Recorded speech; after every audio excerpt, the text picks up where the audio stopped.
And she asked me a question, and this is the question. Are you being the type of man that you would want to marry your daughters? Then that's when the real work started to happen. That's where I finally started to do more internal work, more personal development, not professional development, because we believe that everything can change like that. And I think it's an optimistic way to look at change and experience more happiness in life. That's it. That's it. And because quite frankly, that's all that matters.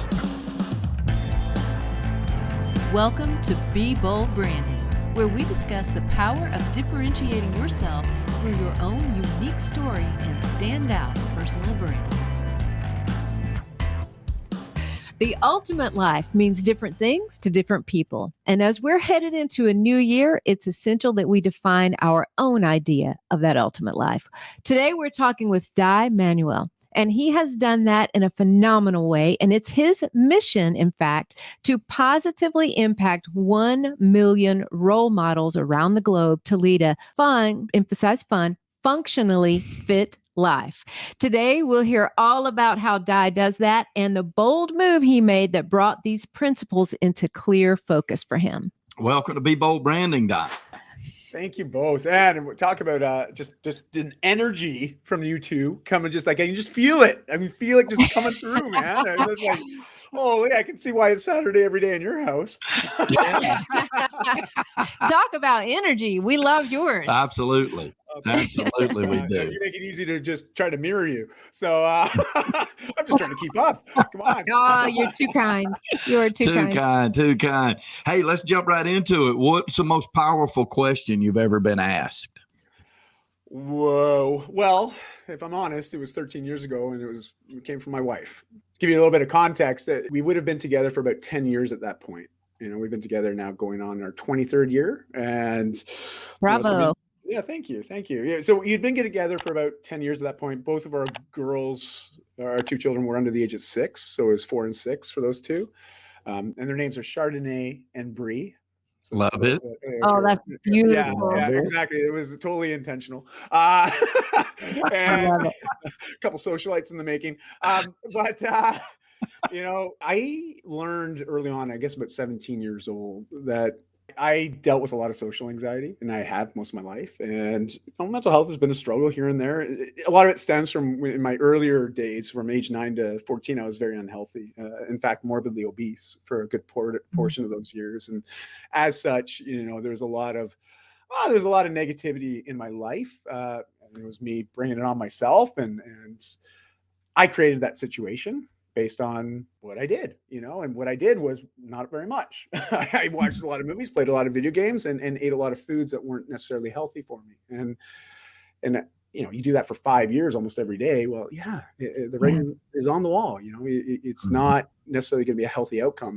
But at age 15, I made some shifts, some big mental shifts, especially where I literally took about 2 years, but I realized a new lifestyle, and lost the weight, put on some lean mass, developed some new habits, especially just psychologically speaking. I built up some confidence in myself that I could navigate some changes.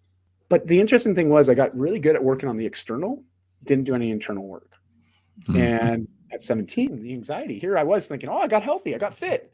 I even got a girlfriend, which was a big motivator, just an FYI, and so I thought, like, wow, okay, I did it. But those anxious feelings didn't go away. I still were there, and I started getting more attention at school. I remember getting invited to different social scenes. I remember going to a couple parties and just being like that, fly on the wall, so to speak, and just not wanting to interact because I didn't know how to. And I remember someone offering me my first drink, my first beer. I remember drinking it. I remember how I started to feel a little bit different. I remember having another one, and then I really felt different. And I started opening up to people, and I noticed that they were responsive. And it was like, wow, it feels really easy to connect with people now. And that instant association hammered down in me right away that, wow, I can be a different person when I drink. Mm-hmm. Unfortunately, that was a habit that then was perpetuated for the next 15 years. And that relationship with alcohol led to other things that I'm not proud of, narcotic use.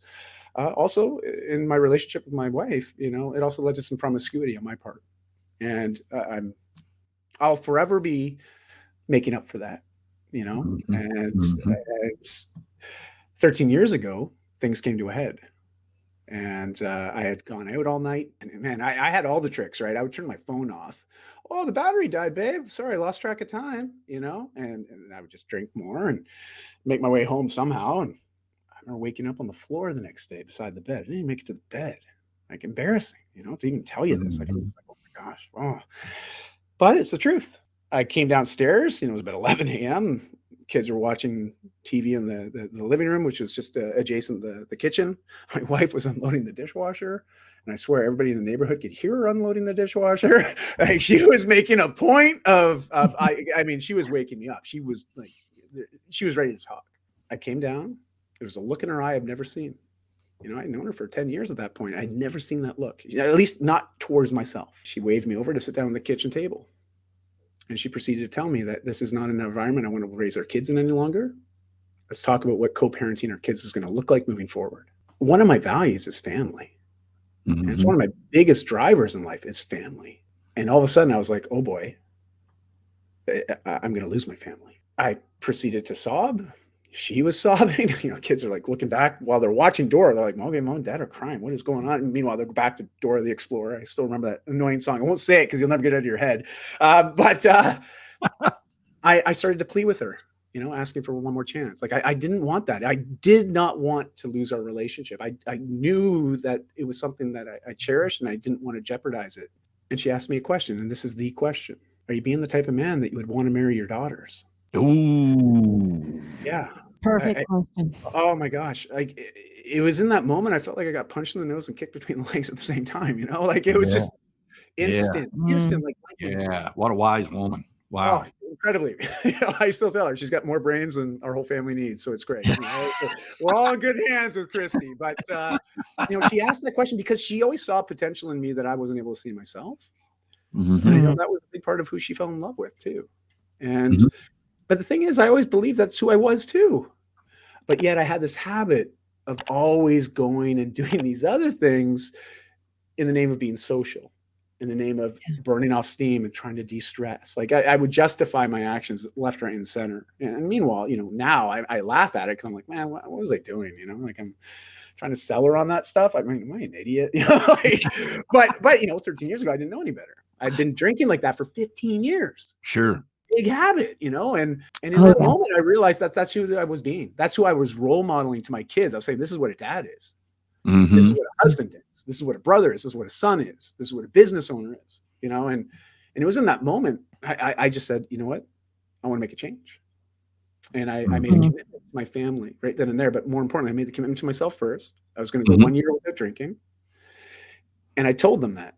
I was like, I'm going to go a year without drinking. I just want another chance. I'm going to show you I can do this. And just, again, context, from age 17 to almost 33, the longest I've ever gone is 1 month. Right. I've done this sober January and stuff like that, right? Yeah, but right. never more than a month. It'd be like, hey, 31. Right. 31. Where are we going to drink? I never really learned a new habit. And so that was it. I made that commitment. And then that's when the real work started to happen. That's where I finally started to do more internal work, more personal development, not professional development, because I was definitely biased to the latter. Right. And so that's sort of what set in motion the last 13 years of change, because at the end of that year, just to be fair, like a lot of changes happened, and we can get into that later. But I remember my wife saying, oh man, you did it. You did a year. And she was like blown away. She's like, still, like to this day, she's just like, I still can't believe you did that whole year. And I remember her saying to me, Dad, do you want to share a bottle of wine on the back deck? Because we used to do that. We'd watch the sun go down and share a glass of wine, and sure. And I was like, Christy, so much has happened in the last 12 months. What if I keep going? Well, it's 13 years now, and I'm just, oh, wow. Congratulations. Yes. Congratulations. But I know I could have a drink. I have no problem with that. I'm a very different person today than I was 13 years ago. But why tempt fate, right? There's no value there, right? Like I see no value in doing that. I've got a friend, and we used to party down. I mean, we traveled all over the country together, selling houses, and he just quit about 3 or 4 years ago. And I'm like, why'd you quit? And he didn't really have anything revolutionary. He just literally said, I'm never my best self. And I thought it was revolutionary. I just thought, you know what? He's right. I mean, like, none of us are better after we have a drink. So I thought it was really good, no matter what that motivation is. And That's amazing. You know, so let's take that and stick to that thread, if you will. What do you think is the best way to begin to manage a change in one's life? What would you tell the listeners is the best way if they, no matter what it is that they want to make better? Where do you start? Well, the first of all is I always invite people, like, what's your relationship with change? You know, like, how do you feel about the idea of change? And I mean change in your life, not the change in your pocket. Okay, like, you know, like, what's your opinion of change? Like, and most people have a story. You know, they have something in their mind of a very sincere and usually serious at times experience with change, and not always positive. And so we have to recognize if we have a real negative relationship with this idea of change, especially change that we can be the change maker for in our own lives, it's hard to stay the course, so to speak. We see this a lot with health. You know, when we talk about getting healthy or being healthier or more active, like we see I mean, listen, we're a couple months off from January 1st. Okay. we look at January, we see it happen all the time. You know, like people are like, you know what? This is the year I get healthy. This is the year I reclaim my health. And we set the bar really high. You know, and it's this idea of going from 0 to 100 in a matter of 24 hours. It's like December 31st, January 1st. You know, I want to run this year. Oh, yeah. What's the distance going to be? Well, I think I'm going to start with 10K. I'm like, 10K? Yeah, you should do that back in high school. It's no problem. I'm like, okay, you graduated like 25 years ago, man. Like, it would take me that whole 24 hours. But that's the difference, right? It's like, it's amazing one day, and we believe that everything can change like that. And I think it's an optimistic way to look at change, but we also have to be realistic with change. Yeah. And it's usually a compound thing that happens gradually over time. But the nice thing is it is compound, and it can compound in a positive way. Like Okay. Well, interest, right? Interest. We like that, don't we? You know? Absolutely. Yeah, let's take that road for a moment, Dai. Okay, so obviously those things we do consistently, we form habits, right? New habits to replace the old ones. Are there certain habits that you have started these last, 13 years that you wouldn't even think about changing? Yes. And let me put it this way. You know, there's certain lifestyle habits particularly that just make me feel good. And in a good way. And I think an easy way to sort of also frame this, and I'll share what some of those habits are, is think about things that you do for yourself that you would never regret doing. And what I mean by that is I like to have every day a big healthy salad with some sort of lean protein. Maybe it's some salmon on it. Maybe it's a chicken breast. Maybe it's a little bit of lean steak. Like, it's either way, but it looks like this vegetable medley. And I try to get a rainbow of colors, you know, and literally I have one big salad a day. Every day. And here's the thing. I encourage people that I've connected with. I encourage anybody to do this because most people need to uptake a little bit more veggies, a little bit more fruit. And if you do it all in one sitting, then just do it all in one sitting. Okay. Like, just get them in. There's so many benefits to it. And I don't need to list them all because I think most people are aware of them. But the long and short of it is I've never had anybody message me after eating that big salad and say, oh, you know, I had this big salad for lunch today, Dai. I sure regret eating that. You know what I mean? Like, I've never had that. It's That's never happened. Well, it's even like I'm looking out the window today, and it's unfortunately it's not a Saturday for me, but it sure is a beautiful Monday. And but you know, I went up for a 30-minute walk this morning. It's a little cool up here in Vancouver, Canada right now. We don't have snow, but it's cool. You know, it's 50 degrees. But after that 30-minute walk, I feel great. I feel great. You know, I'm ready. I'm present. I'm grounded. I'm ready for the day. But it was just 30 minutes of walking outdoors. I never have anybody that sends me a message after a workout in a day and saying, you know what I regret doing today? I regret working out today. Yeah. You know, again, there's these little things that when we do them, we never feel bad for doing them. We actually feel the opposite. Yeah. So true. You know, I'm a king of excuses too. And I like riding motorcycles. And I told Tanya, you know, it blows my mind the times that I have said, hey, I might go ride today. And I didn't. I always regret that I didn't ride. And I have never, even though I've wrecked many of them, I have never got back from riding a motorcycle and say I regretted that day. Ever. But there are times at that first step that I'm like, I won't go ride today. But at the end of that day, I'm always like, golly, I wish I'd rode. You know? Right. Yeah. Because remember, it's the feeling that you have after completing the task. Like, I always look at Nike, and I think Nike, there's a powerful brand. You know, right. Next to the Pope, it's one of the most recognizable brands. So right? Like, it's huge. You guys are the branding experts. You know this better than I do. But here's the thing. You know, their slogan's what? Just do it. Yeah. Now that's pretty interesting, right? Because it implies that, hey man, just get off the couch and do it. Just go do You it. know, but you know what I want people to adopt? And I don't know if Nike will do this, but what if we started saying, I just did it? I just did it. You know, I love it. but instead of a swoosh, it's a check mark, right? I just did it. Check. Yeah. I like that. You know, like, but it's the celebrating of the activity of actually doing something great for ourselves. You know, Yeah. because everybody benefits from that one action. Even though we think I did this for me, it makes me a better person when I'm around my kids. My wife definitely notices me, and my energy is very different. But also, I'm more present in my life by doing certain little things every day. Some of those things include drinking water. I make sure I get at least, I drink almost a gallon of water a day. You know, I make sure I get lots of fruits and veggies. Most of my calories come from that. But I also eat clean. So I'm getting good, healthy, whole foods. I don't eat a lot of sugar. Actually, very, very little of it, with the exception of the sugars I get in natural form and like fructose, like in my fruit. Right. I don't drink sugar sweetened beverages. Those are something like it's the surest way to just add empty calories into your body, you know? Like, Absolutely. And I'm not here to vilify those things. I think they're a nice treat, but treat it as a treat. You know, it's not so true. It's not an everyday thing. And and I can speak from this because I am a recovering person that used to love all that stuff. Okay? All the time, especially at 15, you know. And but those are a couple examples, and then I get a little bit of activity with, and this is what I call movement with purpose. You know, so every day a little bit of movement with purpose. And, I love it. Yeah. Simple little things, right? It doesn't take up much of my day, but I do them every day, and I don't even think about it anymore. It's things that I do. It's a lifestyle now. Now, when you get started, believe me, it might be having a checklist, having a to-do list every day, and you work through the list every day. Trust me. Eventually, you'll wake up one morning and you're just going to do those things, and you're going to remember one day, a week or two later, be like, oh my gosh, I haven't been doing my list.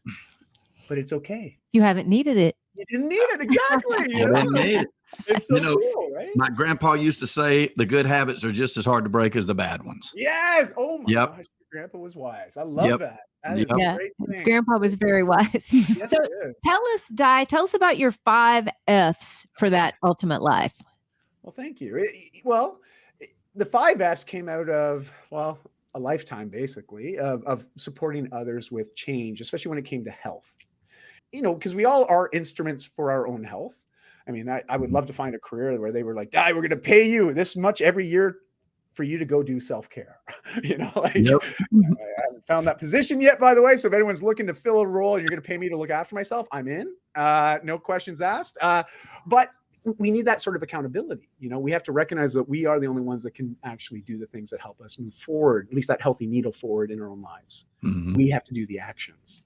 And, you know, the biggest thing that I'd like to invite people to consider is, you know, what are the values that help guide your life? Because when you get really clear on what are sort of non-negotiables, like things that you're not willing to compromise on, especially around values, things that you think are important, things that are part of your identity. So for me, I needed a simpler framework, and alliteration, 5 F's was the easiest way to do this. You know, so it's fitness, faith, family, finances with an overarching roof of fun. So yes, 5 F's. And I like to go one step further because I find that we learn and we tend to relate better with metaphors. And so I always like to encourage people, you know, think about yourself as your architect for your life. You design the life that you want. We all do. But like any good architect, when you start to develop or design, say, a home for yourself to live in, your family to live in, but I'm going to speak from an individual standpoint, you need a foundation that's rock solid, you know? And then you can have, you know, and I'm talking kindergarten artwork here. Okay. I'm not a very good artist. So I'm talking about 4 walls, a square basically, and with this triangle roof, right? But if you think about this visual, that's your life. And you're the architect. What are the walls made of? You know, what's the foundation on? What's the overarching roof or theme for that? Because when you start to think about this and you think about the weather of the storms that come at you. So I've got fitness, faith, family, finances, roof of fun on a foundation of health, because health is first. You know, without health, you can't build any kind of life. You know, right? Like, I don't need to tell you this. I mean, anybody that's any health problems, you know this already. Like but those F's are very important for me, my family. It's things that allow us to sift through decision-making processes very quickly. I've had lots of opportunities as a speaker to do some extended travel, but that compromises my family value. And so I've also turned down a lot of opportunities because I'm like, no, I'm not willing to travel for a month. being away from my family. I'm not, that's not important to me, So no, it's a no. Thank you, but no. Right. And so I make sure I maintain that family piece. And any relationships can last in there. Finances I'm not here to talk about relationships or whatnot, but when I look at the challenges of most people's relationships today, one of the biggest reasons why relationships don't last is based on financial stresses. So true. So get financially healthy. Just get responsible. That's it. And listen, I'm okay. I have had a lot of irresponsibility, with my finances. I've made bad investments. Like, listen, I've been on both sides of the fence, but I'll tell you, our relationship, when finances are in a good place, our relationship's in a better place. Yeah, it really for is. sure. And then when you look at fitness, well, if you want to make a change to that foundation of health, the easiest way to reinforce that foundation is fitness. And that's just moving with a little bit of purpose to see that get more solid. And this just means like keeping disease further at bay, right? Also keeps our energy in a better place, helps us manage our sleep better. Like there's all these our mental health and our mental health, movement is one of the best things in the world for your mental health. Yeah. Tanya's that person. If she does not get out and do something physical, she is not happy. Like she has to mental health is off. She has to get out there and do it. Yeah. That's powerful. That's like, wow. And she drags me with her sometimes. Well, I was going to say, dragging, that's just like that's extra fitness, actually. It is. I'm working for her. I'm doing this for you, babe. Keep pulling me. But these 5S, it's fun. I mean, listen, I say overarching for fun because if you're not smiling every day, there's room for improvement. Amen to that. Of course. Yeah. It is, like, why aren't you smiling more? It's an instant dopamine in the brain when you're smiling. Even if you fake it till you make it, like just try to put a smile on your face and not feel better. Right. It's a pattern interrupt, right? Like try looking in the mirror when you're really upset and smile at yourself, like rather silly, like almost like the Joker, right? Like you're just smiling at yourself. Eventually it turns into an authentic smile because you can't help but laugh at yourself. Okay. Right. It is true. So but it's amazing how everything, no matter the biggest of the challenges, how our perspective shifts when we're in a better mental space. Yeah. Totally agree. Those are the F's. Right. Got to do the F's. So here's your question. If our listeners had the freedom, right, financial and otherwise, to visit anywhere in the world, what place would you recommend them to visit and why? Okay, I'm biased. So I left a career of 17 years. I quit my career. A month later, my wife quit hers. 2 months after that, we pulled the kids out of school, gave away all our stuff, and we started traveling. And our travels, we just started driving south because we were chasing the sun. Because if you've been in Canada during the winter, you know why. It's like, no, we're going that way. And we just kept going until we got to California, right? And then we hung out with some family. But eventually, we went overseas as a family. And we actually went to Bali, Indonesia. Oh. Now, we went for 3 months. That was our commitment. We're going to go. We found a place on Airbnb. We rented it for 3 months. We're like, we're going to go and hang out here because we're slow travelers. We like to go and, just really live amongst the culture. And the peoples and really just experience what it's like to live there. And so after 3 months, we're like, you know what if we just stayed a bit longer? Turned into 2.5 years. So nice. But all I gotta say is, you guys ever been to Bali? Have you been to Bali? No. Not yet. Okay, not yet. That's a definite. Here's the thing: when you go, anybody that goes to Bali, I warn you, because you get there. It's a hard place to leave. Okay. It's really hard to leave. It's beautiful food, wonderful people, great weather. You live on an island and it's chill. But it is just wonderful. Like it's so beautiful. Like, and if you're someone that has the means of generating income online, it's also a very friendly place for that. Yeah, a lot of co-working spaces, great digital nomadic communities there, and expat communities, as well as the locals are very inviting because it obviously props up the economy there. It still is a developing country, but it is one of my favorite places and my happiest places on the planet. And so that would be my recommendation for anybody. If you haven't made it over to that part of the world yet, well, mark it down, make it a goal to get there. But just if you say you're going to go for a week, book 2. Okay, like just book 2.5 years, right? Yeah. Well, love it. But awesome. It was Best And- answer and- yet to this The question. best answer yet, I got to say. And how old were the girls when y'all went down? They would have been 12 and I guess 11 and 13. That's 11 and 13. awesome. Yeah. Oh, And- that's great. Yeah. And so we came back to Vancouver, actually. It was all right before the pandemic, actually. Like, I moved back 2 months before the lockdown. My family, they had come back to start the school year in September. I came and joined them in January. And so actually I was there 2.5. They were there for just a little bit over 2. But we came back because the girls wanted to finish high school in Vancouver. Mm-hmm. So we'd always said we'll honor that when we were traveling. I didn't actually think they'd ever play the card, to tell you the truth. So I remember the day they said they wanted to go back. I was like, what? Really? What? No. What? I'm like, you have to go back to school? What? And yeah, but they wanted to. And here's the cool thing for any parents out there: when your kids are saying, no, I want to go back to high school, Mm-hmm.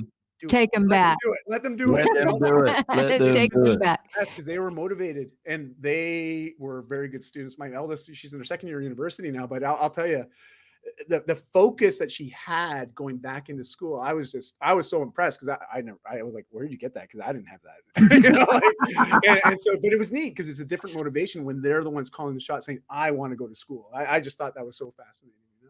No, it is fascinating, actually. And hey, look, I got to say, just now really getting to know you, it speaks to parenting too, which all of that. And I and Tanya agrees. We have a blended family, but we agree that travel too is the greatest educator. Like, Sure is. we are travelers. We've been all over the world. They haven't been to Indonesia yet. We're going, but it's just the greatest education to see how other people live and intermix with other cultures and how they do things and the aha moments that come with that. I love it. And being free, our 3D formula is the 3D freedom formula, right? Which is the whole key behind it. So we're not strapped constantly under this, pressure of got to do this and that. And you guys lived it. That's and are living it, no doubt. That's fantastic. And That's underneath really that good. arch of fun, Absolutely, clearly, just like Dai. clearly. So Dai, tell people, like, if they want to work with you to achieve these things, and obviously the happiness that you live under, what's the best way for them to reach you or connect with you? The nice thing about having a unique name, and I got to tell you, when my parents gave me the name, this is pre-Google. As I tell my kids, I'm older than Google guys. They still get a kick out of that, right? But when SEO became a thing, I was like, man, my parents were visionaries. You bet. If you can type my name into Google the right way, you'll find me. That's the whole thing. Like, Dai is a Welsh name for David. Manuel is a Portuguese last name. And yes, I'm Canadian, so don't worry about it. So, or about it. Don't worry about it. I'm most active on Facebook, Instagram, and LinkedIn. And it's just my name. And also, I've been blogging since 2007. I'm an OG, and that doesn't mean original gangster. It means old guy. That's been blogging for a long time. And I've got about 1,700 articles on my website, just DaiManuel.com. Wow. Nice. It's all geared to help people just get out of their own way and experience more happiness in life. That's it. That's it. And because quite frankly, that's all that matters. It is. Dai, what a magnificent energy you bring. And thank you so much for spending this time with us today. We truly appreciate it. Yes, we do. I have to say thank you to both of you, because you probably don't get this that often, because I know how much energy goes into creating what you create, but also to create the space for these conversations to happen, but also for all of us to be flies on the wall to give it a listen. And I just want to say thank you to both of you. Oh, you're very welcome. Oh, thank you. Amazing. I feel remiss that I haven't had an opportunity to dive into a lot of the episodes, but I'm going to remedy that right away. So I can't wait to get on there and just thank you for welcoming me here today with such open arms. It's been just a lovely experience. So kind of you. Awesome. Thank you again, Dai. Yeah, thank you so much. All right, listeners, hey, do us a favor, hit the subscribe button. We're going to bring you more Dai, and we'll definitely have you back on at some point to continue this conversation. And thank you for your time, sir. Yep. Thank you both. Hey, it's all about prosperity, and we know here that prosperity favors the bold. So be bold like Dai. Be bold. Go somewhere for 2.5 years, and then come back. And thank you, Miss Tanya. We appreciate you guys. Brought to you by BrandFace, the only comprehensive personal brand building system across the globe.